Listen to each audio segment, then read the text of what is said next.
Pendant 2 journées, la fête de l'Accro a rassemblé tout ce que la commune compte d'amoureux de la nature et des traditions provençales.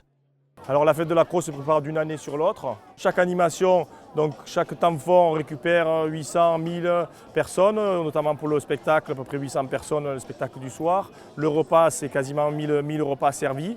Et puis après, c'est un flot continu en fonction des conditions météo. Mais là, aujourd'hui, je pense qu'on passera les 15 000 personnes sur la manifestation. Le programme sera respecté, spectacle, du monde, du soleil.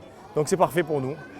Et pour cette 8e édition, un défilé gigantesque a traversé le cœur de la ville avec des groupes traditionnels, fanfares, attelages anciens, gardians, voitures anciennes, sans oublier l'immense troupeau de moutons venus de la plaine de l'Accro et qui reste un des symboles de la tradition pastorale.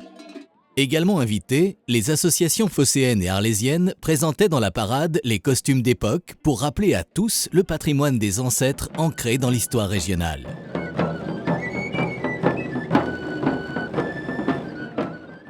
Toutes les animations ludiques étaient gratuites et en accès libre et proposaient aux enfants des jeux comme la toupie-manège, très écologique, un orgue de barbarie, des promenades à dos d'âne, une ferme pédagogique disposée sous les remparts du château, ainsi qu'un conteur original narrant aux petits comme aux grands la vie très rude des bergers de l'Accro.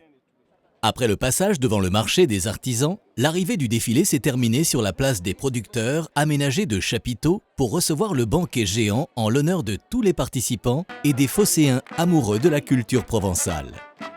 J'ai créé le club au mois de décembre dernier. Résultat, on est 36 quand même dans le groupe. Donc c'est une affaire qui marche très bien et aujourd'hui il y a pas mal de personnes qui sont encore venues me demander pour reprendre des enfants. Puis Fos étant une ville très attachée aux coutumes, on a largement notre place.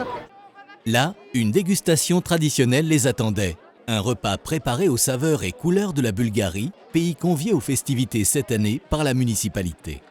Et c'est sous les airs de chants et danses bulgares, dans des costumes flamboyants, mais aussi d'une fanfare locale, que la journée festive et familiale de dimanche s'est poursuivie sur les thèmes des traditions ancestrales.